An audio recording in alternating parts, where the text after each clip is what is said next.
Assalamualaikum warahmatullahi wabarakatuh. Perkenalkan, nama saya Fathur Rahman, mahasiswa Sekolah Tinggi Ilmu Ekonomi jurusan Manajemen.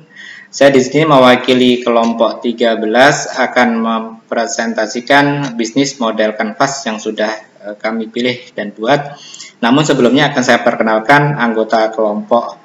Yang pertama adalah saya pribadi, Fathur Rahman, kemudian yang kedua ada Selomita Amanda, dan yang ketiga adalah Aldi Zulkifli.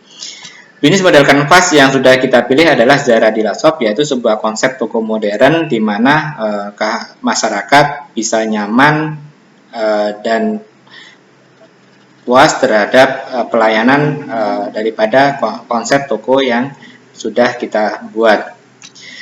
Logo daripada Zara di Lasop kita buat sederhana, di mana masyarakat atau customer itu bisa mengingat secara cepat dengan sekali melihat bahwasanya ini adalah logo daripada Zara di Lasop. Kemudian visi daripada Zara di Lasop adalah menjadi perusahaan perdagangan dengan pelayanan terbaik. Misi daripada Zara di Lasop adalah membangun usaha perdagangan yang berorientasi pada efisiensi dan efektivitas serta kepuasan pelanggan. Berikut adalah konsep bisnis kanvas Zara di Lasop yang sudah kami buat. Yang pertama ada value proposition, apa keunggulan produk yang ditawarkan dan apa yang membedakan dengan bisnis sejenis lainnya. Di sini value proposition daripada Zara di Lasop yang kita tawarkan adalah konsep toko modern dengan buka 24 jam. Kemudian mempermudah UKM bekerjasama menjual hasil produknya ke kita. Kemudian yang ketiga adalah memberikan pelayanan yang terbaik sehingga nasabah atau masyarakat bisa nyaman berbelanja di toko kita. Kemudian tersedia sistem belanja cukup dari rumah. Ini adalah sistem unggulan yang kita buat sehingga bagi masyarakat yang sibuk dengan aktivitasnya, bagi ibu rumah tangga, pekerja kantoran, mereka bisa belanja kebutuhannya lewat secara online. Yang kedua adalah customer segment. Customer segment adalah siapa customer atau segmentasi pelanggan yang akan menjadi pelanggan Zara di Lasop. Jadi sasaran segmen pasar kita tentunya yang pertama adalah masyarakat umum, di mana masyarakat yang berada di seputaran maupun di jangkauan yang cukup jauh tapi terjangkau dengan pembelian online, kita menjadi sasaran utama kita. Yang kedua adalah pekerja yang sibuk, yang padat kegiatannya, atau ibu yang benar-benar tidak bisa meninggalkan pekerjaannya dan mereka butuh memenuhi kebutuhannya cukup dengan belanja online. Yang ketiga adalah pelancong. Pelancong di sini bisa kita artikan wisman atau masyarakat lokal yang hendak bepergian jauh dan kebetulan melewati toko kita, dan untuk memenuhi kebutuhan atau perbekalannya singgah di toko kita untuk belanja kebutuhan untuk perbekalannya. Kemudian yang keempat ada instansi pemerintah dan swasta. Di sini kita harapkan bisa kerjasama baik instansi pemerintah maupun swasta untuk memenuhi kebutuhan staf atau masyarakat tentunya yang berkaitan dengan kebutuhan pokok. Yang ketiga adalah channel. Channel di sini adalah sarana untuk memperkenalkan bisnis kita ke customer. Sarana yang kita buat itu yang online kita manfaatkan adalah sosial media, Facebook, Instagram, WhatsApp. Di sana masyarakat bisa berinteraksi langsung dengan admin toko kita, baik itu melihat produk, menanyakan produk, ataupun belanja produk.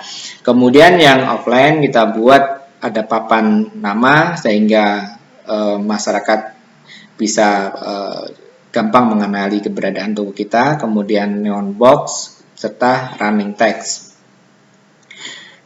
Yang keempat customer relationship. Bagaimana cara kita agar pelanggan loyal terhadap bisnis kita? Jadi program-program yang dibuat Zara di Lasop untuk menggait customer atau masyarakat supaya loyal dan cinta dan berbelanja kembali di toko kita.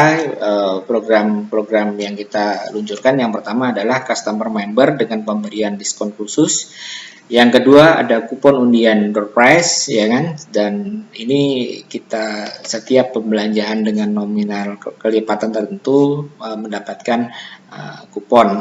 Kemudian paket-paket promosi produk. Nah, diharapkan dengan 3 program unggulan ini kita bisa menggait hati customer atau masyarakat supaya hatinya terpaut dengan toko kita dan belanja kembali di toko kita. Kemudian yang kelima ada key resources. Key resources adalah sumber daya apa yang mendukung usaha Zahra Dila Shop. Sumber daya yang mendukung tentunya yang paling utama adalah sumber daya manusia yang sudah profesional, baik kasir maupun admin, yang sudah kita training atau memang SDM-nya sudah terlatih sebelumnya.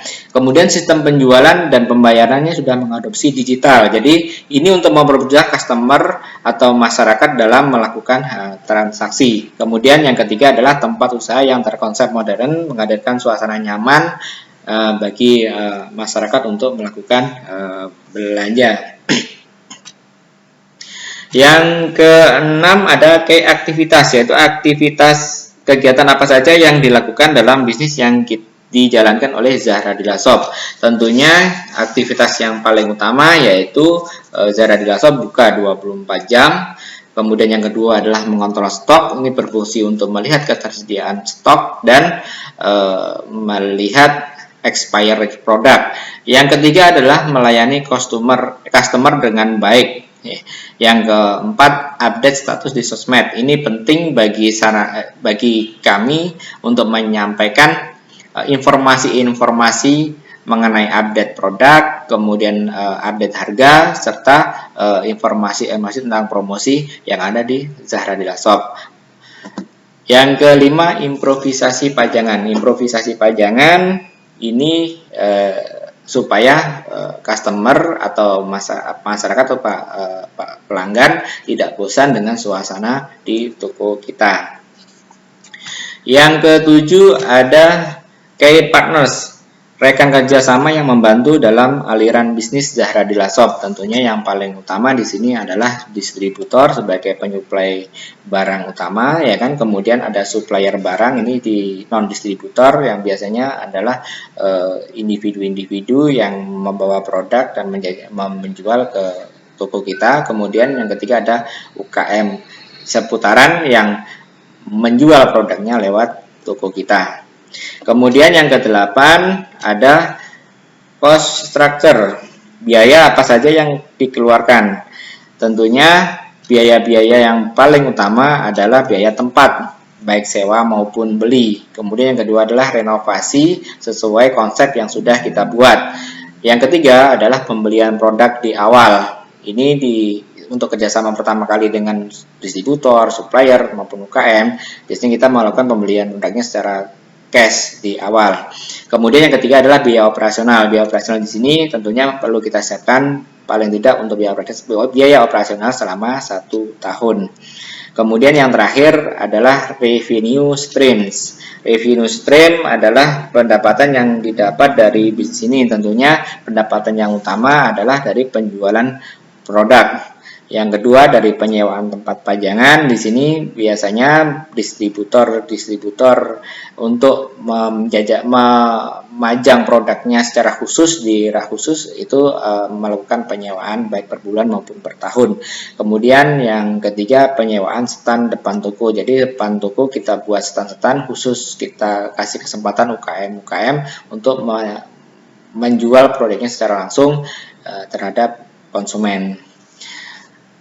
Mungkin itu aja penjelasan singkat mengenai bisnis model kanvas Zahra Dila Shop.